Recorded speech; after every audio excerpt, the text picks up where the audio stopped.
आदरणीय राष्ट्रीय अध्यक्ष जी, आदरणीय संतोष जी और सभी मेरे पार्टी के वरिष्ठ साथी सहयोगी, मैं बहुत शुक्रगुज़ार हूँ कि आज ये वीडियो कॉन्फ्रेंसिंग में मुझे भी आपने शामिल होने का सौभाग्य दिया है।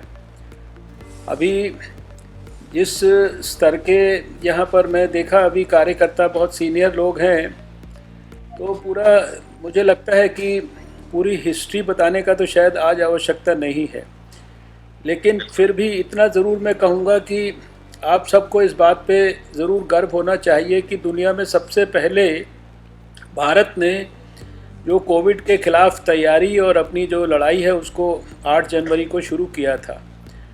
अभी आज जो स्थिति है उसमें हम लॉकडाउन के तीसरे सप्ताह में हैं और अभी सारे देश में अगर स्थिति का साइंटिफिक विश्लेषण करने की दृष्टि से हम बात करें तो लगभग 431 डिस्ट्रिक्ट्स अभी भी हमारे पास ऐसे हैं जहां ये 2 दिन पहले का डाटा है, ये डायनामिक डाटा है, ये थोड़ा बहुत मामूली चेंज होता रहता है। अभी मैं कार्यक्रम के बाद जो डिटेल्ड जो पावर पॉइंट प्रेजेंटेशन है वो भी संतोष जी के पास और डॉक्टर साहब के पास, डॉक्टर संबित पात्रा जी के पास, जैसा मुझे कहा गया मैं भेजूंगा, जो आज का लेटेस्ट आज तक का होगा। लेकिन अभी भी 431 डिस्ट्रिक्ट्स तो ऐसे हैं जहां हमारा एक भी केस नहीं है। ये एक प्रकार से हमारे लिए, खासकर संगठन के कार्यकर्ताओं की दृष्टि से, ये भी एक बहुत महत्व की विषय है, क्योंकि हमें इन डिस्ट्रिक्ट्स को तो सबसे पहले जो जहाँ पे बीमारी चली गई है वहाँ तो हम जो भी कंटेनमेंट के मेजर्स कर रहे हैं, लेकिन इन डिस्ट्रिक्ट्स में बीमारी ना जाए, इस काम में जो हमारा जो इस समय सबसे बड़ा मूल मंत्र है, जिसके बारे में सारे बार बार कहा जा रहा है कि जो लॉकडाउन है इसके जो गाइडिंग प्रिंसिपल्स हैं, इसकी जो एडवाइस है, जो बार बार सब प्रकार के माध्यमों से देश को दी जा रही है और जो सोशल डिस्टेंसिंग को बार बार स्ट्रेस किया जा रहा है, इसको कैसे संगठन के सहयोग से हम सबसे पहले तो उन डिस्ट्रिक्ट्स को भी हमें प्रोटेक्ट करके रखना है, ये बहुत इम्पॉर्टेंट है। इसलिए उन डिस्ट्रिक्ट्स की जो है स्टेट वाइज जानकारी हम संगठन को दे देंगे और उस जानकारी के आधार पर उसके नाते वहाँ तो सिर्फ जो प्रिवेंशन है उसके लिए स्ट्रैटेजीज़ को स्ट्रेंथन करके, क्योंकि अभी भी लॉकडाउन में जो मैं दिन भर देखता हूँ कि उसका बहुत स्थानों पर बहुत बड़े पैमाने पर वायलेशन होता है। बाज़ारों के अंदर भीड़ दिखती है, मंडियों के अंदर सब्ज़ी बेचने के लिए जहाँ पे लोग जाते हैं वहाँ इतनी भीड़ें लगती हैं। बहुत तरह की डिस्क्रिप्शंस हैं, मैं वो दे सकता हूँ, लेकिन ये सब हमारे लिए एक प्रकार से रिस्क फैक्टर्स हैं। लॉकडाउन का अगर हमें सही मायने में फ़ायदा लेना है तो हमारे लिए ये बहुत ज़रूरी है कि लॉकडाउन के जो गाइडिंग प्रिंसिपल्स हैं उनको सब लोग फॉलो करें। इसमें हमारा संगठन जो है बहुत महत्वपूर्ण भूमिका निभा सकता है। 133 हॉटस्पॉट्स में से करीब 75 डिस्ट्रिक्ट्स हमारे 19 स्टेट्स में हैं। क्या मेरी बात सबको सुनाई दे रही है? हाँ, सुन रहा है। अच्छा, ठीक, थैंक यू सो मच। तो ये हमारे 19 स्टेट्स में 75 डिस्ट्रिक्ट्स ऐसे हैं जहां देश के सारे कोविड केसेस का 80% से ज़्यादा जो केसेस हैं वो इन्हीं 75 डिस्ट्रिक्ट्स में है और ये 75 डिस्ट्रिक्ट्स जो हैं वो 19 स्टेट्स के अंदर है। इसके अलावा करीब हमारे 15 ऐसे डिस्ट्रिक्ट्स हैं जो कि 10 स्टेट्स के अंदर हैं, जहां हमारे केसेस थोड़े भले ही कम है, लेकिन वहाँ की पॉपुलेशन डेंसिटी जो है वो ज़्यादा होने के कारण उनको भी हम हाई रिस्क एरियाज़ के कैटेगरी में डालते हैं। और इस तरह से तीसरी एक कैटेगरी है जिसमें कि 43 एडिशनल डिस्ट्रिक्ट्स हैं, जिसमें कि उस स्टेट के अंदर जो है वो 80% से ज़्यादा केसेस का जो है वो उन डिस्ट्रिक्ट्स के अंदर है। यानी कुल मिला के ये हमारा अंदर इंटरनल वर्किंग के लिए एक टेक्निकल क्लासिफिकेशन है, लेकिन ये कार्यकर्ताओं से शेयर करना आपके स्तर के बहुत ज़रूरी था कि ये 133 हॉटस्पॉट्स जो हैं इनको भी हमने फर्दर अपनी जो वर्किंग की दृष्टि से अपने देश में जो हम लोग एडवाइजरीज देते हैं, जिसको हम लोग फॉलो करते हैं, और फॉलो करने के लिए इवन कैबिनेट सेक्रेटरी लेवल से जो है नीचे डीएम लेवल तक, और नीचे डीएम के नीचे भी सर्वेलेंस ऑफिसर लेवल तक जो है वीडियो कॉन्फ्रेंसिंग से बहुत डिटेल्ड जो है बातें डिस्कस होती हैं कंटेनमेंट के बारे में। तो इन डिस्ट्रिक्ट्स में जहां 15 से ज़्यादा केसेस हैं और जहां 15 से कम केसेस हैं, उसके लिए भी थोड़ा सा स्ट्रैटेजी की जो इंटेंसिटी है और उसके जो प्रकार है उसमें थोड़ा सा परिवर्तन है। उसको हम लोग एक तरह से जहां 15 से ज़्यादा है वहां पे हम लार्ज आउटब्रेक कंटेनमेंट कहते हैं, और जहां 15 से कम है उसको हम क्लस्टर कंटेनमेंट कहते हैं। ये तो एक ब्रॉड मैंने आपको इस दृष्टि से बात बताई कि अभी जहां तकलीफ़ है उन ज़िलों के अंदर भी हमारे कार्यकर्ता किस प्रकार से वहाँ की जो कंटेनमेंट की स्ट्रैटेजीज़ हैं उसमें, चाहे वहाँ पे हम लोकल अपनी किस प्रकार से, क्योंकि सब लोग बाहर तो आ नहीं सकते हैं, लेकिन अपने घर में बैठे बैठे भी, और सभी लोग हमारे क्योंकि लीडर्स हैं उनका सभी वहाँ के सिस्टम के लोगों के साथ संबंध है, संपर्क है, उसको वो ओवरसी कर सकते हैं। जैसे प्रधानमंत्री जी ने भी सभी कैबिनेट मिनिस्टर्स को देश के जो स्टेट्स हैं और डिस्ट्रिक्ट्स जो है बांटे हुए हैं। एक तरफ कैबिनेट मिनिस्टर्स के लेवल पर उनके साथ बातचीत होती है और उनके साथ मॉनिटरिंग होती है, फिर उसके फीडबैक्स भी वापस दिए जाते हैं। उस फीडबैक्स के आधार पर भी हम लोग जो है अपने जो भी कुछ उसमें इम्प्रूवमेंट्स इत्यादि करना है। लेकिन जो इन डिस्ट्रिक्ट्स के अंदर हमारे जो प्रमुख कार्यकर्ता और हमारे जो लीडर्स वहाँ पर बैठे हैं, मैं समझता हूँ कि वो वहाँ पर जो कंटेनमेंट की स्ट्रैटेजीज़ हैं उसमें भी, और जहाँ हमारे डिस्ट्रिक्ट्स बिल्कुल अप्रभावित हैं वहाँ पर किस प्रकार से वो प्रभावित ना हो, इसके लिए जितना जो काम है वो कर सकते हैं। मुझे अभी संगठन की दृष्टि से ये एक महत्वपूर्ण विषय दिखता है। बाकी तो अभी जितनी जानकारियाँ आपको सब टेलीविज़न इत्यादि से मिलती हैं, इतने प्रकार के इकोनॉमिक पैकेजेस और वो सारी चीज़ें दी गई हैं। अभी 2-3 चीज़ों के बारे में मैं ज़रूर बताना चाहता हूं, क्योंकि इसके बारे में मीडिया वगैरह में बहुत सारी चर्चाएं चलती रहती हैं। एक मास्क के बारे में बहुत सारी चर्चाएं चलती हैं, एक पीपीई के बारे में जो पर्सनल प्रोटेक्टिव इक्विपमेंट है, जिसको ओवरऑल्स कवरऑल्स बोलते हैं, जिनको पहन के जो है कोविड पेशेंट्स को हमारे डॉक्टर और नर्सेज जो है ट्रीटमेंट के दौरान वार्ड वगैरह में इस्तेमाल करते हैं। और इसी तरह से वेंटिलेटर्स के बारे में डेडिकेटेड। तो अभी मेरे को इसके बारे में ये बताना है, एक एक के बारे में मैं थोड़ा सा जानकारी ये देना चाहता हूँ कि जो ये हमारे पीपीईज़ हैं ये सबसे ज़्यादा चर्चा के अंदर हैं, और बहुत जगह पे बहुत सारे जो लोग हैं जो खासकर वेस्टेड इंटरेस्ट हैं या जो लोग हमारे विरोधी हैं, वो किसी न किसी रूप से कोई ना कोई ट्विटर पे इस तरह की खबरें डालते रहते हैं, जबकि हम लोग उनको पूरे फैक्ट्स फिगर्स के साथ जो है बाकायदा, मैं almost every alternate day, third day मेरी देश के सभी स्वास्थ्य मंत्रियों के साथ पर्सनल टेलीफोन पे बात होती है, और वीक में जो है जो वीडियो कॉन्फ्रेंस से भी होती है, कल भी होने वाली है। और हमारे डैशबोर्ड पे हर एक स्टेट का कितने उनके पास आज पीपीई उपलब्ध हैं, कितने N95 मास्क उपलब्ध हैं, उसका सबका डाटा रहता है, और कितने हमने यहाँ से सप्लाई किए, और हम उससे उनसे क्रॉस चेक करते हैं। तो आप बड़े कॉन्फिडेंस से ये कह सकते हैं, नंबर एक, अभी पीपीई के बारे में आपके लिए ये भी जानना बहुत ज़रूरी है कि ये इस पैंडेमिक से पहले ये भारत में नहीं बनते थे, ये बाहर से इंपोर्ट होते थे, चाइना वगैरह दूसरे स्थानों पे बनते थे। लेकिन जब ये कोविड का वायरस सब जगह आया, तो दूसरे देश भी प्रभावित हुए, तो इसका भारत में इंपोर्ट बंद हो गया। लेकिन इसको एक प्रकार से हमारे लिए ये ब्लेसिंग इन डिस्गाइज हो गया। ब्लेसिंग इन डिस्गाइज इस सेंस में हो गया कि आज जब मैं आपसे बात कर रहा हूँ, तो हमने अपने टेक्सटाइल मिनिस्ट्री के साथ मिलकर और इसको एक जिहाद के रूप में शुरू किया कि हम कैसे अपने देश में पीपीईज़ बना सकते हैं। इनका एक क्राइटेरिया होता है, टेक्निकल स्पेसिफिकेशन होती है, इसको बनाने के बाद इनकी कॉम्बिटूर में जाकर टेस्टिंग होती है, और फिर वो टेस्टिंग में अप्रूवल के बाद किसी को जो है दिया जा सकता है। बहुत यानी कठिन नॉर्म्स होते हैं, लेकिन उतने कठिन नॉर्म्स को भी पार करके इस समय जब मैं आपसे बात कर रहा हूँ, तो हमने देश में 30 मैन्युफैक्चरर्स को इस बात के लिए तैयार कर लिया है, और उनकी सबकी भी हमारे पास लिस्ट है, हम संतोष जी के पास भिजवा देंगे ताकि वो जिस भी लेवल पे शेयर करना चाहें, जानकारी प्राप्त करना चाहें। और अभी 30 ये जो मैन्युफैक्चरर्स हैं ये हमारे लिए जो है ये पीपीईज वगैरह बना के दे रहे हैं। अभी सारे देश में जितने हमने ये एपिडेमिक शुरू होने से पहले देश के पास पीपीईज थे उससे ज़्यादा हम स्टेट को सप्लाई कर चुके हैं। इस सप्ताह के अंत में हमारे अगले 7 दिन में 15 तारीख तक हमारे पास 10 लाख पीपीईज पर वीक ये हमारे पास उपलब्ध होने शुरू हो जाएंगे। और उसके बाद इसकी भी जो है मतलब सप्लाईज आनी शुरू हो गई हैं और उसके अगले सप्ताह के अंदर से 7 लाख पर वीक हमें, यानी हमें किसी भी प्रकार से कोई शॉर्टेज नहीं रहेगी। लेकिन इसके बारे में ये हमारे बहुत सारे कार्यकर्ताओं को और प्रमुख लोगों को समझना ज़रूरी है कि ये अभी ऐसा माहौल बना है देश में कि अस्पताल के अंदर कोई भी जो स्वीपिंग करता है उसको भी पीपीई पहनना है।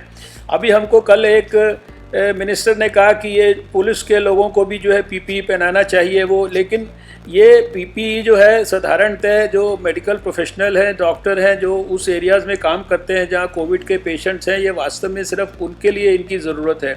अभी सब लोग कह रहे हैं कि हमको अस्पताल में कुछ भी काम करते हैं तो हमको पीपीई होना चाहिए, या दूसरे इवन सिक्योरिटी वाले भी मांगते हैं, पुलिस के लोग भी मांगते हैं। तो ये हमारे को, और इसमें मेरे को एक बात और कहनी है अपने लोगों को कि हमारी ministry of health and family welfare की जो वेबसाइट है MOHFW, इस साइट के ऊपर हमने सब प्रकार की जानकारियाँ, थॉरोली कॉम्प्रिहेंसिव जानकारियाँ, हम उसको दिन में 2 बार अपडेट करते हैं। हमारे को आपको कौन आदमी को पीपी चाहिए, किसको N95 मास्क चाहिए, किस चीज़ की क्या गाइडलाइन है, किसी की डेथ हो जाए तो उसको कैसे क्रीमेशन करना है, ये सारी हर चीज़ वहाँ पर उपलब्ध है।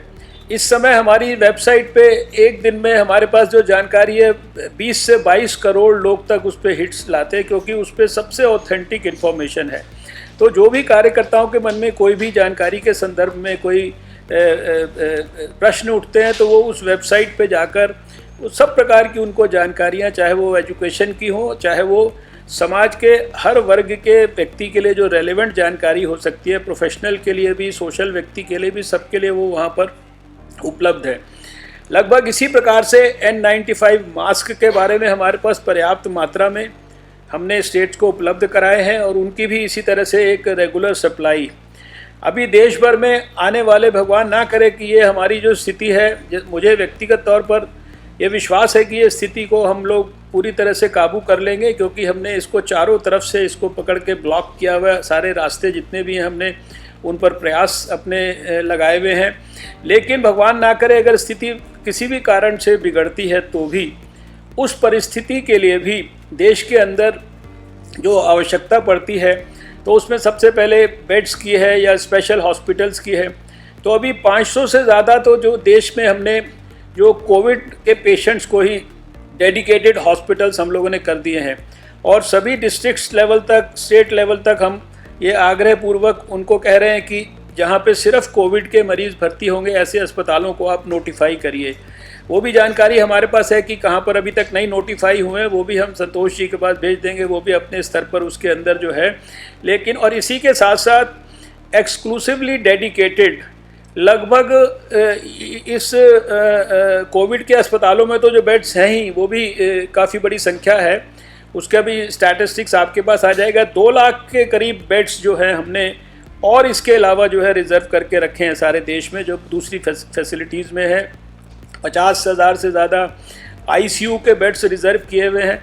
बीच में वेंटिलेटर्स के बारे में बहुत ज़्यादा चर्चा चली है, तो वेंटिलेटर्स के बारे में मुझे ये कहना है कि ये भी हमारे लिए एक प्रकार से ब्लेसिंग इन डिस्गाइज की तरह सिद्ध हुआ है। बहुत सारे अभी भारत के अंदर भी जो है लोकल वेंटिलेटर्स की मैन्युफैक्चरिंग के ऊपर जो है इनिशिएटिव्स लॉन्च हो गए हैं और इसमें हम हैंड होल्डिंग कर रहे हैं ऐसे लोगों की, उनको हेल्प कर रहे हैं। करीब 18,000 वेंटिलेटर्स तो जो रूटीन में बाकी जगह इस्तेमाल होते हैं, उसके अलावा 18,000 वेंटिलेटर्स हमने एक्सक्लूसिवली कोविड के जो बेड्स हैं उनके लिए रिज़र्व करके अलग रखे हैं और इसके ऊपर लगभग 48,000 के ऊपर हमने और ऑर्डर्स दिए हुए हैं, जिनकी आपूर्ति जो है वो इस महीने अप्रैल में, कुछ की 15 मई तक, कुछ की आगे, ऐसे करके होती जाएगी।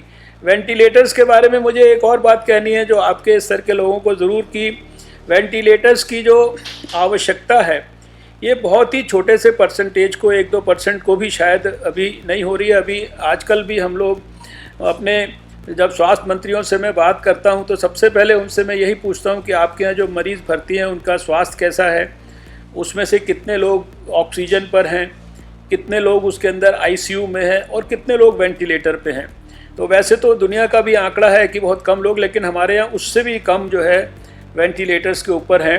यानी 80% लोग तो ऐसे हैं जो जिनको ज़्यादा सिम्टम नहीं होता है, थोड़ा बहुत मामूली बीमारी होती है, उनको तो शायद आने वाले समय में अगर बड़ी आपदा आती है तो हमारी योजना यह है कि उनको शायद हम अस्पताल के अलावा की जो व्यवस्थाएं हो सकती हैं, जैसे कोई होटल्स हो सकते हैं, ऐसे कोई गेस्ट हाउस हो सकते हैं, वहाँ जहाँ मिनिमल मेडिकल केयर की ज़रूरत होगी लेकिन उनको हम आइसोलेट कर सकते हैं, अलग अलग कमरों में वहाँ पर रखा जाएगा। और बाकी जो जिनको हॉस्पिटलाइजेशन की ज़रूरत है वो करीब 20% लोग, उनको ऑक्सीजन और वेंटिलेटर्स जिनको ज़रूरत होगी, आवश्यकता होगी, उनके लिए जो है वो व्यवस्था की जाएगी। तो कहने का अभिप्राय इसी के साथ साथ जो बहुत सारी जो दवाइयाँ हैं, यानी जिनकी अभी खासकर ये जो हाइड्रोक्सी क्लोरोक्वीन है और एजिथ्रोमाइसिन है, इसके बारे में बहुत पिछले दिनों में रिसर्च हुआ है कि ये प्रिवेंटिव दवा की तरह भी और कुछ एक्सट्रीम जो क्रिटिकल केसेस में ट्रीटमेंट की तरह भी प्रिवेंटिव हेल्थ वर्कर्स के लिए, और जो क्रिटिकल केसेस हैं उसमें ट्रीटमेंट की दृष्टि से इसका तो उसकी भी पर्याप्त मात्रा में उपलब्धता, जो चीज़ों की आवश्यकता पड़ सकती है उसको हमने एक्सट्रीम्स को इमेजिन करके और आने वाले कई महीनों तक हमारे पास क्या क्या चीज़ों की ज़रूरत पड़ सकती है वो सारे पर्याप्त हम लोगों ने मोटे तौर पर इंतज़ाम किए हैं। तो ब्रॉडली ये कुछ चीज़ें जो मुझे लगता है कि आज जिनके ऊपर थोड़ा सा ज़्यादा चर्चा होती है वही मैंने आपके साथ अभी शेयर किया है, लेकिन मैं डिटेल्ड एक आपके पास प्रेजेंटेशन जिसमें बहुत तरह की डिटेल्ड बातें हो सकती हैं वो आपके साथ शेयर कर लूँगा Santosh ji.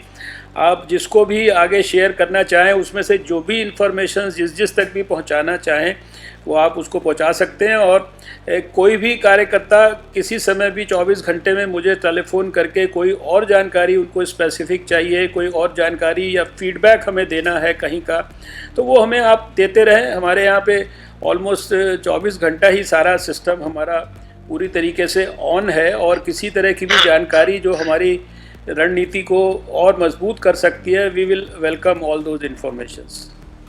Thank you doctor. Doctor साहब ने अपने बिजी शेड्यूल में हमारे बीच में कुछ समय के लिए आए हैं, वही बड़ी बात है। हम पहले ही इसको उनको धन्यवाद देते हैं। अभी कुछ समय के लिए मैं जो नाम आपने चैट बॉक्स में एंटर किए हैं, कुछ लोगों को मैं बुलाता हूँ, वो प्रश्न पूछ सकते हैं। Doctor, I hope you have noting down arrangement there. Will complete, सबको पूछना पूरा कर देंगे, बाद में आप उत्तर दे सकते हैं। हर एक प्रश्न को उत्तर देने का जरूरत नहीं है। आप किसी को बिठाना या आप ही नोट करना पड़ता है? जी मैं नोट करता हूँ।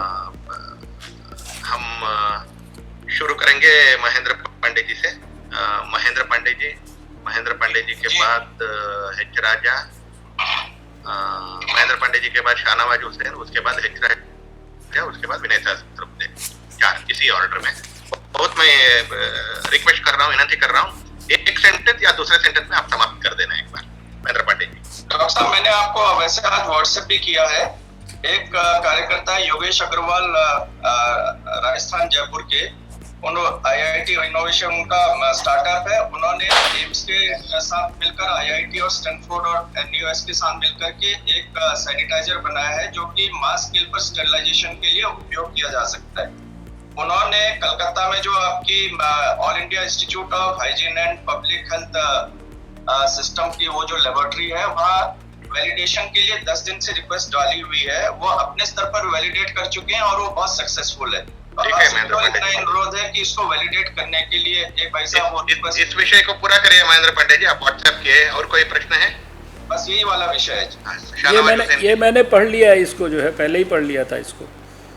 डॉक्टर साहब पूरा अंत में ठीक है दे दीजिए, हम सब अपने इससे बचा सकते हैं। हमें चाहिए करीब जो आपने ब्रीफिंग की वो बहुत अच्छी ब्रीफिंग है, बहुत सारी जानकारी दी है।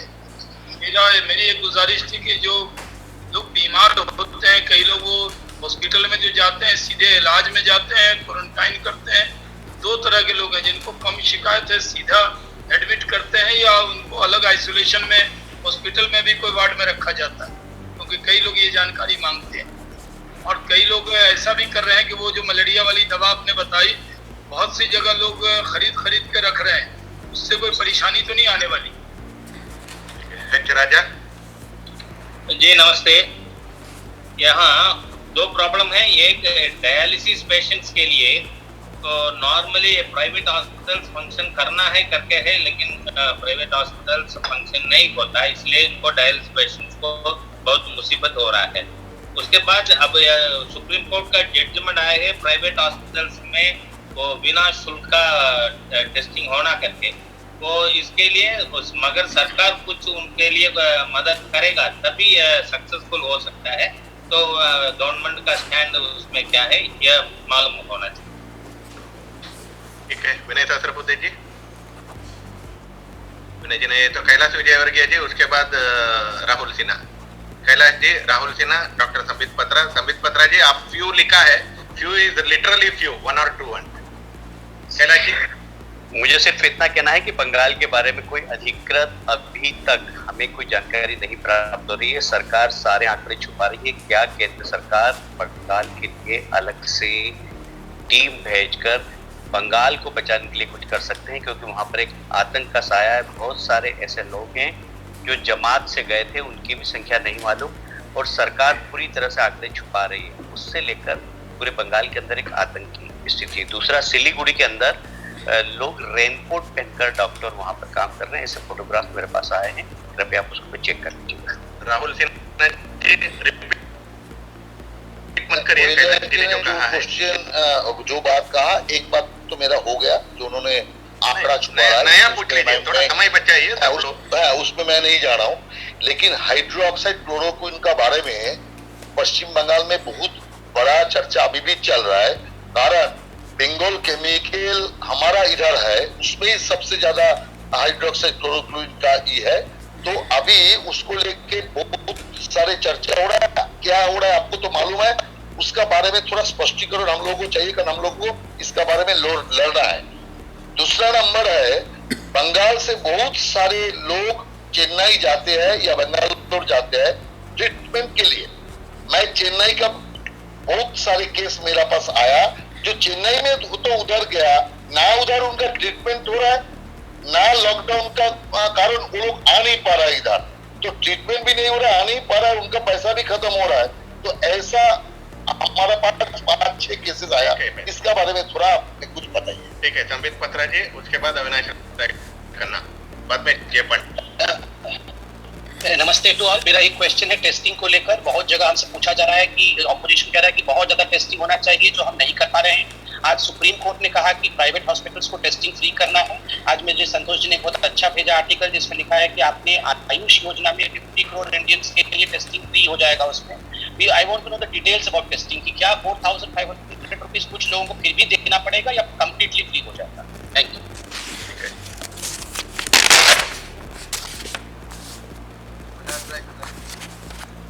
डॉक्टर साहब, मेरा सवाल एंटीबॉडी टेस्टिंग के बारे है। पढ़ने को मिल रहा है कि कई देश जैसे कि जर्मनी एंटीबॉडी टेस्टिंग करते हैं ताकि जो वायरस को एक्सपोज होकर रेजिस्टेंस डेवलप कर चुके हैं उनको लॉकडाउन से एग्जेम्प्ट किया जा सकता है। क्या ये प्रैक्टिकल है और क्या इसके बारे हम सोच रहे हैं? ठीक है, विनोद सोनकर जी, बाद में मीनाक्षी लेखी जी। मीनाक्षी लेखी जी, बाद में। भाई साहब, मैं ये कह रहा था कि जब वेंटिलेटर आ रहे हैं तो सरकार उसको अपने कंट्रोल में जहां रिक्वायरमेंट है उस हिसाब से उनको प्रोवाइड करे। केवल मेरा इतना सजेशन निवेदन है। मीनाक्षी लेखी जी। डॉक्टर साहब नमस्कार। आपको मैंने एक ईमेल जब आपने कहा था वो भेजी भी थी, तो एक क्लैरिफिकेशन चाहिए मास सैनिटाइजेशन के लिए, सैनिटाइजेशन स्टेशंस की और केमिकल टू बी यूज। दूसरा, एक विजय सक्सेना है NSRT के MD, उन्होंने आपको भी लिखा है, मुझे भी लिखा है और बाकी जगह भी, विवेक विहार रहते हैं, आपकी पहचान के भी है, मेरी पहचान के भी है, उनको आपने अप्रूवल दे दिया है। लेकिन एक प्रोफेसर है जो मेडिसिन को टेस्ट करना चाहते हैं, प्रोफेसर है वर्मा, प्रोफेसर संदीप वर्मा, उनके पास फाइल अटकी हुई है। तो जब तक वो फाइल अप्रूव नहीं होगी तो ह्यूमन टेस्टिंग पॉसिबल नहीं है। तो ये आप जरा दिखवा लीजिए। यही 2 प्रश्न है मेरा आपसे। डॉक्टर अनिल जैन के बाद दुष्यंत कुमार गौतम, बाद में तरुण चुग। डॉक्टर साहब, मुझे बहुत बात नहीं कहनी है। जैसे छत्तीसगढ़ में आज मैं वीडियो कॉन्फ्रेंसिंग में आया था कि हम केंद्र से क्या क्या सुविधाएं दे रहे हैं, क्योंकि वहाँ की सरकार ने वहाँ डिक्लेयर किया कि हमें केंद्र से कोई सहायता नहीं मिल रही। तो हालांकि मैंने उनको जवाब दिया है और उन्होंने जवाब छापा भी है कि वो पीपीई के बारे में और सैनिटाइजर और मास्क के बारे में केंद्र से कोई शॉर्टेज नहीं है।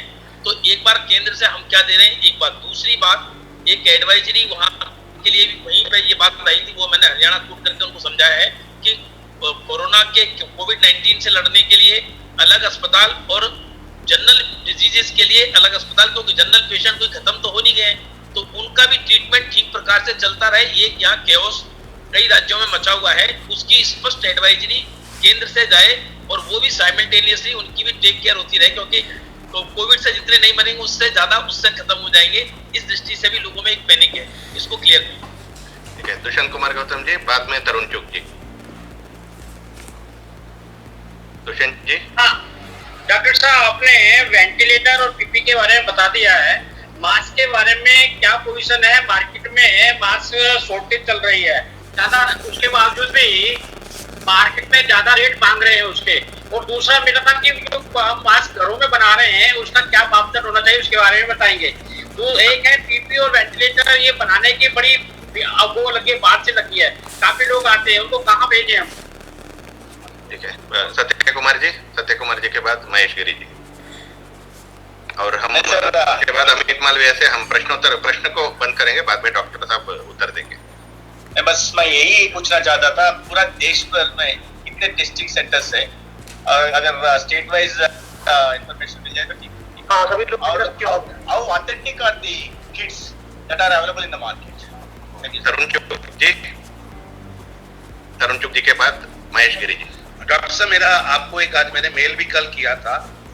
अमृतसर में एक डॉक्टर दीदार सिंह है, होम्योपैथिक के नेशनल लेवल के बहुत बड़े डॉक्टर हैं। उन्होंने अमेरिका के अंदर यहाँ से मेडिसिन बेच के कुछ पेशेंट ठीक किए हैं। उनका ऐसा दावा है कि होम्योपैथिक में इसका इलाज है। उन्होंने आयुष मंत्रालय को भी लिखा है और आपको भी एक रिक्वेस्ट लेटर भेजा है। मैंने भी वो रिक्वेस्ट लेटर आपसे फॉरवर्ड किया है। डॉक्टर साहब, एक बार देख ले, अगर कुछ इसमें से हो सकता है। ठीक है तरुण जी। अगर तरुण जी हो गया ना, विषय हो गया ना। महेश गिरी जी, अमित मालवीय। नमस्कार डॉक्टर साहब, आपको बहुत बहुत बधाई पहले आपकी जो मेहनत है उसके लिए। एक तो मेरे को सजेशन मिला था म्युनिसिपल हॉस्पिटल्स जो है उसको अपग्रेड करने के लिए स्टेट्स को एडवाइजरी अगर जारी करेंगे तो बहुत सारे हॉस्पिटल हमको मिल सकते हैं उस मानक को तैयार करके। दूसरा ये डॉक्टर साहब के जैसे अनिल जी ने बताया, वो जनरल चेकअप है या किसी को दांत का दर्द है, किसी का छोटा बच्चा है, उसकी ओपीडी और ये कई जगह बंद हो चुकी है, जिसकी वजह से बहुत दिक्कतें आ रही है। अलग अलग स्टेट्स में पैनिक हो रहा है और किसी के पास ट्रांसपोर्टेशन की व्यवस्था भी नहीं है। जैसे बुक कर देते थे या कुछ होता था तो वो भी सब बंद है। तो उसके लिए कोई ऐसी किसी को अर्जेंसी है तो व्हीकल का ट्रांसपोर्टेशन नहीं मिलता, तो कैसे डील कर सकते हैं वो थोड़ा देखना है। एक पैनिक की स्थिति है बिकॉज ऑफ द सिचुएशन। बार बार एक कहा जाता है हमारे पास इक्विपमेंट नहीं है, लोग वेंटिलेटर्स पे हैं। Can we get a factual account of how many people are actually using ventilators, how many patients are actually in that state, and how many nurses and doctors really need to use PPE equipment, and what is the commensurate supply that we have. Once we have that data, we can use it, and a lot of panic can be sort of addressed and people can feel less to it. These are the only 2 points. विजय सोनकर शास्त्री जी। तो ये जो state government और central government कुछ doctor retire होने वाले हैं, उन लोगों ने चिंता व्यक्त किया कि क्या उनको एक्सटेंशन मिल सकता है ऐसे में। ठीक है। दूसरा प्रश्न है कि कुछ ऐसे पेशेंट हैं जिनकी दवाइयाँ बाहर से आती है, लॉकडाउन की वजह से अब वो स्थानों से दवा ले नहीं पा रहे हैं, तो उनको भी ये चिंता है कि क्या उनको दवा मिल पाएगी। और तीसरा एक ऐसा ही है कि रेगुलर जो पेशेंट है जो अस्पतालों में जा रहे हैं, परंतु अब बहुत सारे अस्पताल को बंद कर दिया गया है, वहाँ पर रेगुलर जो नहीं रही है, तो ऐसे पेशेंट भी थोड़ा परेशान हो रहे हैं, उनकी भी समस्या के बारे में चिंता की है। ठीक है, विजय राजकर जी। उसके बाद डॉक्टर हर्षवर्धन जी सभी प्रश्न सजेशन के सबके बारे में अपना बातों को रखेंगे। विजय राजकर। पूरे देश भर में महिला मोर्चा अभी कोविड मास्क बनाने में लगा है।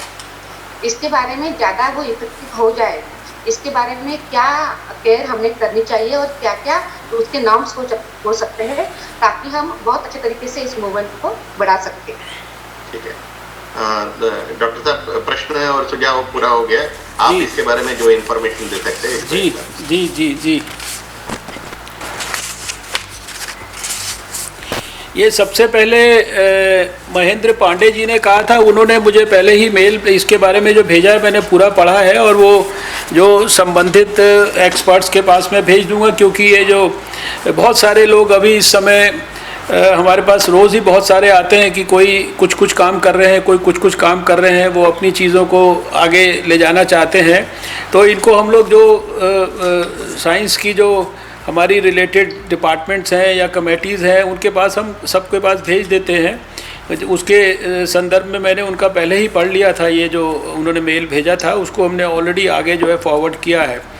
ये शाहनवाज़ जी ने इसके वार्ड्स के बारे में और ये जो दवाई है इसके बारे में जो है विशेष रूप से प्रश्न किया था।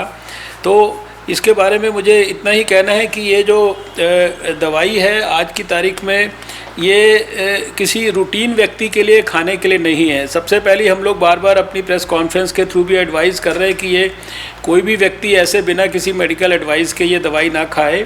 ये दवाई जो है एक प्रकार से कुछ प्रोटेक्शन जो है उनको ज़्यादा सेफ्टी देने के लिए हेल्थ वर्कर या जो बीमार व्यक्ति है जो कोविड का उसके जो कॉन्टैक्ट्स हैं उसके लिए भी एक रेजीम है जो कि वेल डिस्क्राइब्ड है और हमारे गाइडलाइंस उसके बारे में लिखी हैं। इसलिए इसको दवाई को ना तो कोई स्टोर करने की ज़रूरत है, ना कोई इसको किसी को भी बिना एडवाइस के खाने की ज़रूरत है। यही आप चीज़ को जो है प्रोपिगेट करें। राजा साहब ने कहा कि कोई प्राइवेट हॉस्पिटल है जहाँ डायलिसिस वगैरह के जो पेशेंट्स हैं उनको अभी शायद एंटरटेन नहीं किया जा रहा है। अब इसमें कोई अगर हमें स्पेसिफिक्स में कोई प्राइवेट अस्पतालों की जानकारी मिलेगी तो मैं वहाँ के जो स्वास्थ्य मंत्री हैं उनसे जब मैं रेगुलर जैसे बातचीत करता हूँ उसके अंदर उसका मेंशन करूँगा और वहाँ क्या ये डायलिसिस के लिए उनके जो भी कठिनाई हो रही है उसको कैसे दूर किया जा सकता है वो सॉर्ट आउट हो जाएगा। ये टेस्ट के बारे में ये कहा गया कि बिना शुल्क ये टेस्ट, इसके बारे में सुप्रीम कोर्ट ने भी कहा है। तो जब ये प्राइवेट लैब्स को इसमें शामिल किया गया था तो उस समय ये गाइडलाइन दी गई थी जो प्राइवेट लैब्स को एक उनके लिए एक फिक्स्ड निर्धारित किया गया था 4,500 रुपये उसका टेस्ट का खर्चा, क्योंकि उसमें कुछ खर्चा इत्यादि भी लगता था। लेकिन उनको साथ में रिक्वेस्ट भी किया गया था कि अगर आप उसको फ्री में करें तो it will be A welcome step. लेकिन अभी लेटेस्ट ये है कि हमने जो कोविड के पेशेंट्स हैं इनका टेस्टिंग से लेकर और इनका जो ट्रीटमेंट पार्ट है उसको अपने आयुष्मान भारत के पूरे जो प्रोटोकॉल्स हैं और उसके जो पैकेजेस है उसमें शामिल करके उसको अप्रूव कर दिया है। तो इसलिए कोई भी गरीब आदमी उसके कारण सफ़र नहीं करेगा। ये जो कैलाश जी ने बात कही है बंगाल के बारे में, इसके बारे में मुझे ज़रूर ये कहना है कि अभी तक मैं देश के सभी स्वास्थ्य मंत्रियों से इसको उस तरह से मीडिया में शायद ना कहने की बात हो, लेकिन मैं देश के सभी स्वास्थ्य मंत्रियों से कई बार बातचीत कर चुका हूं। लेकिन दुर्भाग्य से अभी तक मेरी बंगाल के स्वास्थ्य मंत्री से अभी भी बात नहीं हुई है। वो उनके सिस्टम के अंदर से कभी कांटेक्ट नहीं होता। उनके हार कर मैंने उनके सेक्रेटरी से भी डायरेक्ट बात की है। वहाँ पर जो डॉक्टर सेल का काम देखते हैं डॉक्टर दुबे एक हैं, उन्होंने मुझे मैसेज भिजवाया कि यहाँ पर कुछ शायद उनको डॉक्टर्स को प्रेशर किया जा रहा है कि आप ये केसेस को कैसे रिपोर्ट करते हो या केसेस को एडमिट मत करिए। लेकिन मेरे पास उसकी कोई ऑथेंटिक जानकारी नहीं है। अगर हमारी टीम हमें फॉर्मली इनफॉर्मली कोई भी तरीके से वहाँ अपने लेवल पर जो वास्तविक स्थिति है उसकी जानकारी लेकर दे तो हम उसके संदर्भ में क्या करना है वो हम कर सकते हैं। राहुल सिन्हा जी ने ये हाइड्रोक्सी क्लोरोक्विन के बारे में ही बात की है। इसके बारे में मैंने बताया ये इसकी डिटेल्ड गाइडलाइंस भी किसको खाना किसको नहीं खाना, क्या डोज है, ये सब कुछ उस पर लिखा है। लेकिन ये रूटीन व्यक्ति के लिए ये नहीं है। डॉक्टर संबित पात्रा को ने टेस्ट के बारे में पूछा है तो अभी मुझे उनको ये बताना है, ये बाकी सब लोगों के लिए भी ये एक प्रकार से न्यूज़ होगी कि अभी कुछ साल पहले तक ये जो पर्टिकुलर जो वायरस के जो जुड़े हुए टेस्ट हैं इनका सैंपल जो है वो अमेरिका जाया करता था और वहाँ जाके इसके टेस्ट की रिपोर्ट्स वापस आया करती थी। अभी जब ये क्राइसिस शुरू हुआ तो हमारे देश में पुणे की नेशनल इंस्टीट्यूट जो NIV लैब है वहीं पर ये जांच हुआ करती थी और क्राइसिस के शुरुआत के दिनों में हमने इसको 15 लैब्स से काम को शुरू किया था और अभी देखते ही देखते अभी हमने इतने समय के अंदर लगभग 159 के करीब जो है ये डाटा रोज़ चेंज होता रहता है एक, और साथ में करीब ऐसे ही 61 लैब्स जो है प्राइवेट सेक्टर की, इनको और उनकी 16,000 चेन्स को हमने इसमें नेट में लिया है।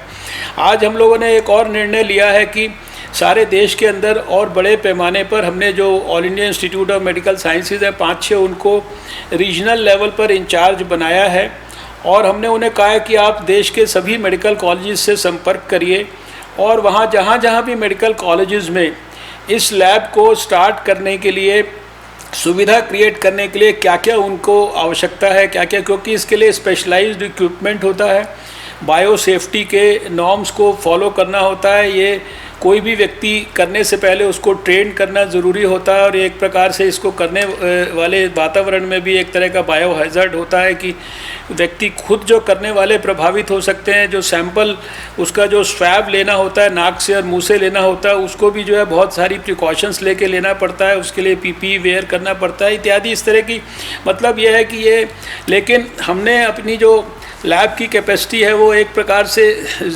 लिटरली 1 से जो है 200 से ऊपर पहुंचा ली है। आज भी हमने अभी ऑन एन एवरेज 13-15 हज़ार टेस्ट रोज़ के हम कर रहे हैं। 20,000 तक की हम लोगों की रोज़ की भी कैपेसिटी है। अभी इसको भी बड़े पैमाने पे एक्सपेंड कर रहे हैं। अभी हम जितनी हमारी कैपेसिटी है, जो हमारे सारे वेल डिफाइंड क्राइटेरियाज़ हैं, उसके अंतर्गत हम सारे क्राइटेरियाज़ को फुलफ़िल करने के बाद भी हमें सारी अपनी जो कैपेसिटी है उसको यूटिलाइज़ करने का मौका नहीं मिल रहा। लेकिन फिर भी आने वाली परिस्थिति को देखते हुए हम इसका फर्दर एक्सपेंशन और बड़े पैमाने पर करने की हम लोग पूरी योजना बना चुके हैं। इसके बाद ये वेंटिलेटर्स बनाने वाले के बारे में ये कहा गया कि कई ऐसे लोग मिलते हैं जो वेंटिलेटर्स वगैरह के बारे में कहते हैं कि हम ये काम करना चाहते हैं। तो हमारे हेल्थ मिनिस्ट्री में इस काम को, वेंटिलेटर्स को, PPEs को, N95 को, 2 हमारे स्पेसिफिक अधिकारी हैं। एक हमारे जॉइंट सेक्रेटरी है डॉक्टर मनदीप भंडारी, वो इसको देखते हैं। तो ऐसे केसेस को अगर आप हमारे ऑफिस में भेजेंगे, हम उनके पास भेजते हैं, वो फिर अपने लेवल पर इन सब चीज़ों का इवैल्यूएशन करते हैं और फिर उनको जो भी अभी तो जो भी कोई अगर इस प्रकार का कोई जेन्युइन व्यक्ति आता है तो उसका जितना भी मैक्सिमम हम इस्तेमाल कर सकते हैं वो हम करने की कोशिश कर रहे हैं। ये एक सत्या जी ने शायद सेंटर्स के बारे में बात किया था, मुझे ध्यान नहीं आ रहा किस चीज़ के सेंटर्स का बात किया था उन्होंने। तरुण चुग जी ने होम्योपैथी के बारे में, अभी हमने आयुष मिनिस्ट्री को और ICMR को और आयुर्वेदा को, इनको भी औपचारिक तौर पर कहा है कि इसके लिए कोई रिसर्च के जो भी प्रोटोकॉल्स हो सकते हैं वो भी इसी कैंपेन के बीच में जो है शुरू करें। हमारे वेबसाइट पर और दूसरी जगहों पर जो आयुष मिनिस्ट्री के ने एक डेफिनेट जो है एडवाइस दिया है कि कैसे हम इस पीरियड में क्या क्या चीज़ों का इस्तेमाल करके अपने रेजिस्टेंस को बढ़ा के रख सकते हैं, वो भी प्रोटोकॉल्स जो है उनको आप प्रोपेगेट कर सकते हैं। वो प्रधानमंत्री जी ने भी उसके बारे में बार बार जो है चर्चा की है। महेश गिरी जी ने हॉस्पिटल्स के अपग्रेडेशन के बारे में और इनकी जो एडवाइजरीज हैं, तो मेरा ये कहना है कि हर तरह की डिटेल्ड एडवाइजरी अगर आप चाहेंगे तो हम हर तरह की एडवाइजरी का कोई कंपेंडियम बनाकर वो भी पार्टी को भेज सकते हैं। वो आप जितने वरना वो सारी की सारी वेबसाइट्स पे हैं। पूरे देश में सरकारों को हमने, हर सरकार को बहुत डिटेल में हेल्थ एडवाइजरी हर इशू पे दी हुई है।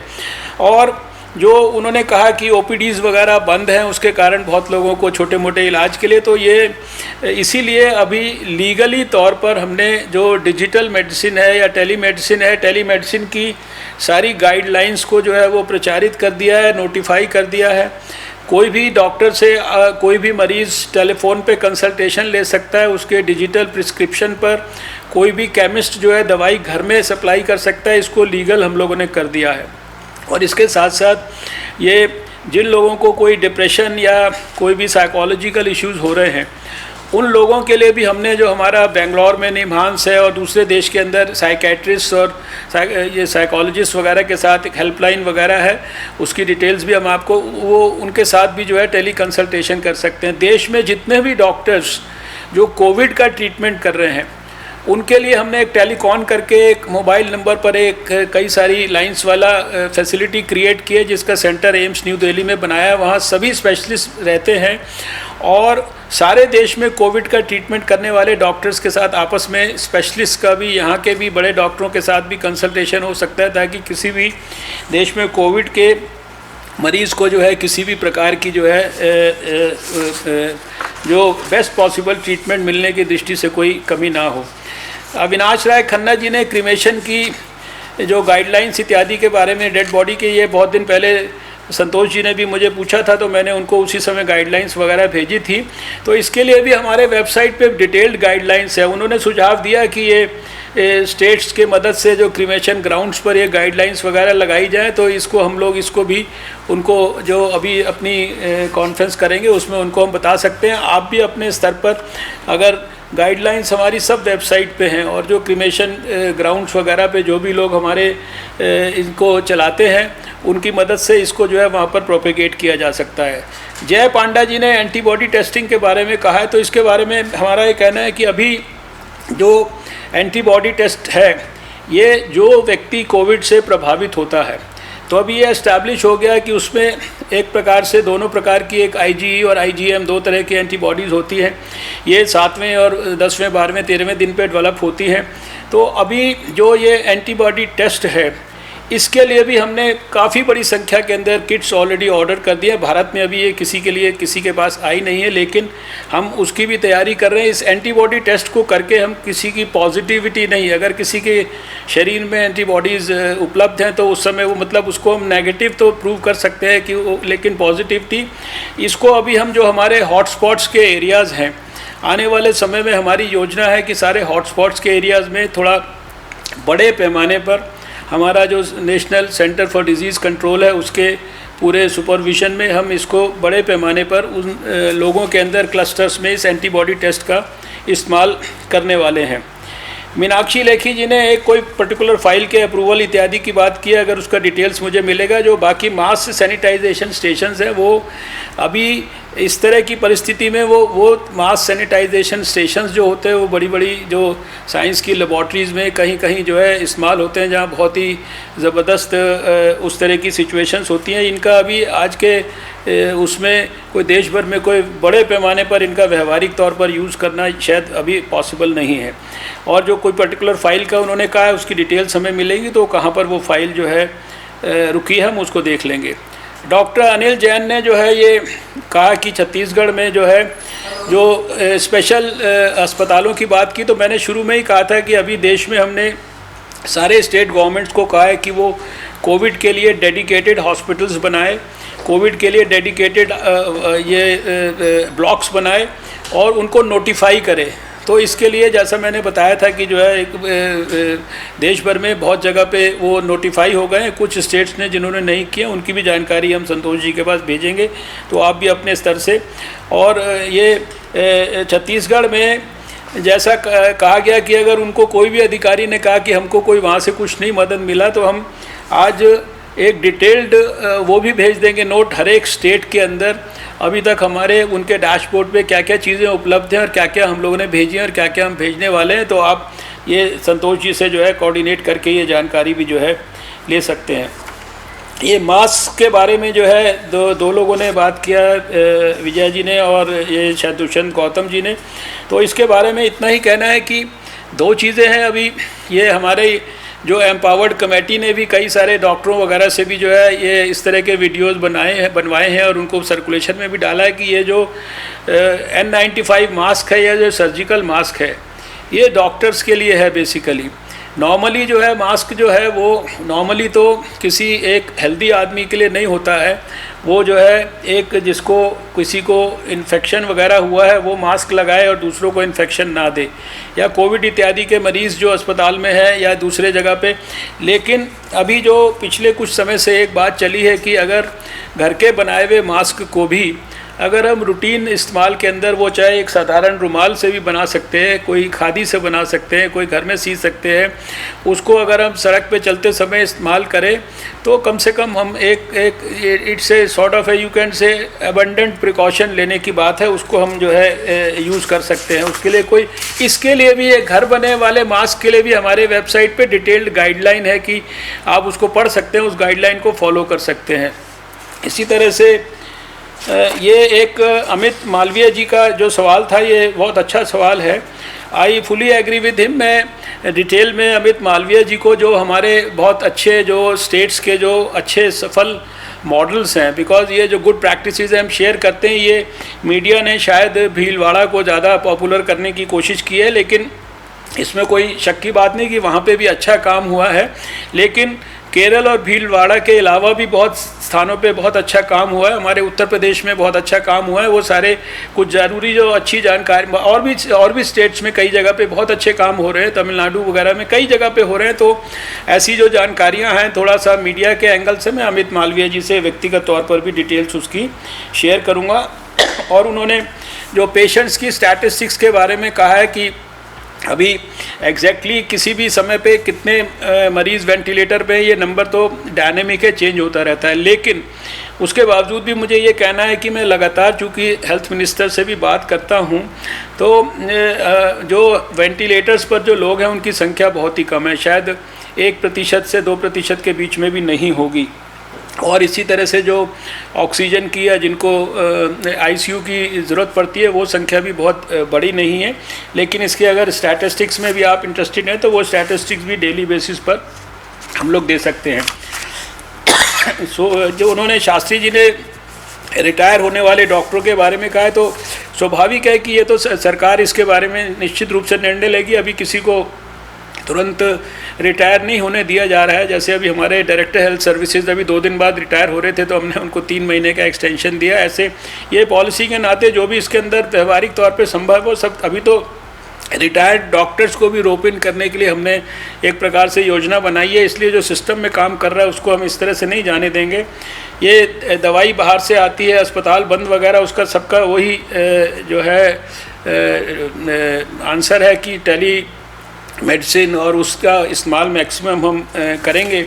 तो ब्रॉडली तो जो मैं सवाल लिख पाया, शायद मैंने मोटे तौर पर सबका जवाब दिया है। इनके डिटेल में भी जवाब दिए जा सकते हैं, लेकिन मैंने संक्षिप्त रूप से सारी बातें बताई हैं। इसके बावजूद भी किसी को कोई भी प्रश्न है, मुझे डायरेक्ट फ़ोन करें, मैं डिटेल में उनको जितनी भी जानकारी चाहे दे सकता हूँ। मेरे पास सामने डैशबोर्ड पे हर एक स्टेट की, हर एक डिस्ट्रिक्ट की सब तरह की इन्फॉर्मेशंस हैं। I can share those details with anybody, अपने पार्टी के किसी भी कार्यकर्ता से।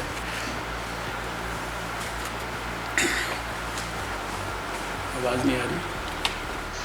धन्यवाद डॉक्टर हर्षवर्धन जी, आपने आपके व्यस्तता के बीच में भी हमारे राष्ट्रीय पदाधिकारियों का कुछ सुझाव और कुछ प्रश्न के लिए उत्तर देने के लिए हमारे बीच में उपस्थित रहे। पिछले 1 महीने से लगभग आप इस क्राइसिस के हैंडलिंग के एपिसेंटर में आप भी माननीय प्रधानमंत्री जी के साथ है, और सारे दुनिया देख रहा है कि कैसे हम इसको हैंडल कर रहे हैं। सक्सेस स्टोरीज जो आपने उत्तर दिया, काफ़ी सक्सेस स्टोरीज भारत का वो ऊपर भी निकल कर आ रहा है। हम और 10 मिनट में इस वीडियो कॉन्फ्रेंसिंग को समाप्त करेंगे। अगर आपका व्यस्तता परमिट करता है तो आप हमारे साथ रह सकते हैं। नहीं, मैं आपके साथ हूँ मैं अभी। ठीक आपने 35 मिनट समय दिया था, बट ऑलरेडी गिवन 7 में। अच्छा, ये आपकी जानकारी के लिए, ये 1 महीना नहीं है। अभी हम लोग की एक्टिविटी 8 जनवरी से शुरू हुई हुई है। ये चौथा महीना है, ये चौथा महीना शुरू हो गया है कल। जी डॉक्टर हर्षवर्धन जी के नेतृत्व में first meeting happened on January 8 and today is अप्रैल 9। तो आप समझ सकते हैं उसके। मैं केवल कुछ इन्फॉर्मेशन आपके सामने रखता हूँ। बाद में माननीय राष्ट्रीय अध्यक्ष जी हमारे इस वीडियो कॉन्फ्रेंसिंग में अपने बातों को उन्होंने रखेंगे।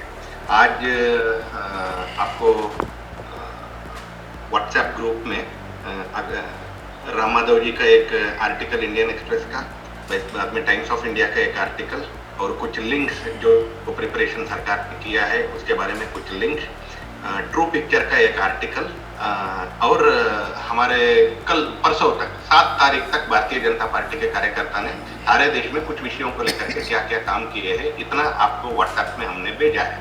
अगर किसी को व्हाट्सएप में वो नहीं आया है तो महेंद्र पांडे जी से आपके मेरा विनंती है वो सब आप प्राप्त करके एक बार पढ़ना है। रोज ऐसे पॉजिटिव आर्टिकल्स आपको हम पोस्ट करते रहेंगे।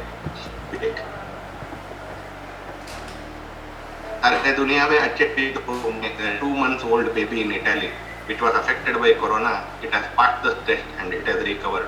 वैसे ही डच एक 107 साल की महिला, जैसे 2 महीने के बच्चे, एक बच्चा, और मैं केवल उदाहरण के लिए बताता हूँ, आप भी ढूंढ करके हमें बताएं तो हम भी इसको प्रसारित कर सकते हैं। जैसे Gurugram which has very large number of migrant population, Gurugram कुछ अभी कोरोना वायरस के मैप में ही बिल्कुल नहीं है, वो समस्या के मैप में, क्राइसिस के मैप पर आ ही नहीं रहा है। तो यानी गुरुग्राम जैसे ये तो भारतीय जनता पार्टी शासित एक प्रदेश में है, हमने भी 2-3 लोगों को इसको स्टडी करने के लिए लगाए हैं। इसका सक्सेस स्टोरी भी आपके सामने आ सकता है। मनोहर लाल खट्टर जी के हरियाणा सरकार ने जो कोविड वार्ड में काम कर रहे थे डॉक्टर्स, हेल्थ स्टाफ और सैनिटेशन वर्कर डायरेक्टली जो काम कर रहे हैं, वो सबको जब तक कोरोना वायरस के ट्रीटमेंट में वो लगे रहेंगे तब तक उनका सैलरी को डबल कर दिया है for all people in those particular art. वैसे अहमदाबाद का सप्लाई चेन ऐप के द्वारा अहमदाबाद का supply chain without hindrance it is running for last 15 to 16 days। Karnataka का जो वेबसाइट, इसमें आपने आपका पिन कोड एंटर कर दिया तो वो उस पिन कोड के एरिया में कितने क्वारंटाइन के लोग हैं और कितने पेशेंट है, सब वो वेबसाइट आराम से देख सकता है। लोग इसको हजारों में उपयोग कर रहे हैं। वैसे कर्नाटक का ऐप में सभी क्वारंटाइन में जो लोग हैं वो 30 मिनट में एक सेल्फी भेजना है घर के बैकग्राउंड में।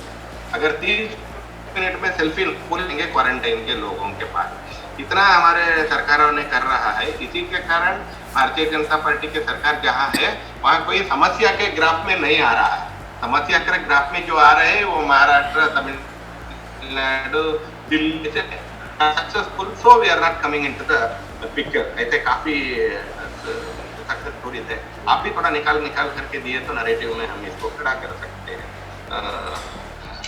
टेस्टिंग सही मात्रा में हो रहा है, साइंटिफिकली हो रहा है, आईसीएमआर के जजमेंट पर हो रहा है, वो कोई पॉलिटिकल चीज नहीं है टेस्टिंग। इसका काफी लेख आया है, हम भी आपको भेजेंगे आज या कल, आप भी इसको नेट पर ढूंढ करके पढ़ सकते हैं। तो right we are on that track. और इकोनॉमी के दृष्टि में India is only one of the few countries who have been predicted to small positive growth.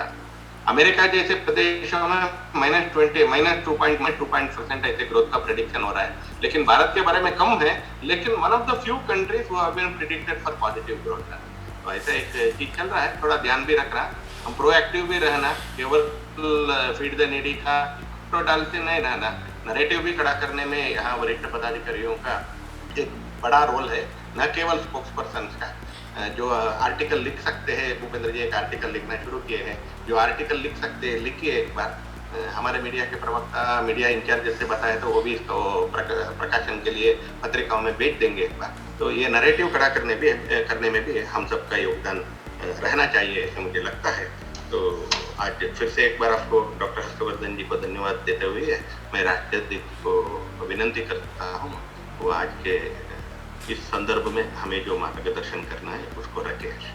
Doctor Harshvardhan जी के हमारे इस वीडियो कॉन्फ्रेंस में आने से हम सबका बहुत ही स्वास्थ्य जगत में कर रहे कार्य के बारे में जानकारी मिली और कोरोना से किस तरीके से शुरू से प्रोएक्टिव होकर के भारत सरकार का स्वास्थ्य मंत्रालय हर्षवर्धन जी के नेतृत्व में और देश प्रधानमंत्री के नेतृत्व में कैसे काम कर रहा है, इसकी भी हमको जानकारी। हम सब लोग हेल्थ डिपार्टमेंट के वेबसाइट पर जा करके सारी डिटेल्स समय समय पर चेक करते रहेंगे और उसको देखते रहेंगे और उसका उपयोग भी हम करेंगे। कुछ दिनों पहले मैंने आपसे इसकी चर्चा की थी एक पूर्व स्वास्थ्य मंत्री के रूप में कि हमारा हेल्थ सिस्टम बहुत रोबस्ट है और रोबस्ट के साथ साथ बहुत प्रोएक्टिव है और इसलिए सीमित साधनों में भी जो कार्य हमारे स्वास्थ्य विभाग ने किया है पहले भी और है वो बहुत ही सराहनीय है और हम बहुत ही प्रोटेक्टेड सिचुएशन में हैं, ऐसा हमको मानना चाहिए। यह ज़रूर है कि कुछ लोग नैरेटिव चेंज करने का प्रयास करते हैं, लेकिन स्वास्थ्य विभाग सारी चीज़ों के बारे में सजग है और हम उसके बारे में निश्चित रूप से विचार करते रहते हैं और उसको ठीक करने का भी प्रयास करते रहते हैं, उसका आंसर करते हैं। हर्षवर्धन जी से मेरा एक निवेदन है, वो वेस्ट बंगाल के बारे में और मुंबई में ये जो कोरोना का मैनेजमेंट हुआ है इसके बारे में जो हम लोगों को उसके दृष्टि से भी उपयोग करते हुए हम उसको जनता के सामने भी लाने का प्रयास करेंगे और वहाँ की जनता सेफ रहे इसके लिए जो हमको करना होगा वो हम करेंगे, लेकिन इसमें हमको आपकी शेयरिंग चाहिए होगी और हर्षवर्धन जी करेंगे ऐसा मेरा विश्वास है। आज मैं कुछ प्रदेशों के साथ ऑडियो ब्रिज किया है मैंने और जिन विषयों को मैं बार बार कहता हूँ उसको मैं आप दोहराना सिर्फ आपके ध्यान में लाना चाहता हूँ कि जहाँ तक नीड फीड टीवी का सवाल है इसको तो हम लोगों ने काफ़ी अच्छे ढंग से किया, लेकिन 4 बातों पर wear face cover and stay safe. Mask की जब हम बात करते हैं तो वो N95 की तरफ जाता है, लेकिन हमको लोगों को समझाने की आवश्यकता है। हर्षवर्धन जी ने इस बात पर प्रकाश डाला है कि हम फेस कवर करें, उससे हमारा काम चलता है और इसलिए फेस कवर के लिए भी उनके जो डिटेल्स उन्होंने गाइडलाइंस और एडवाइजरीज दी हैं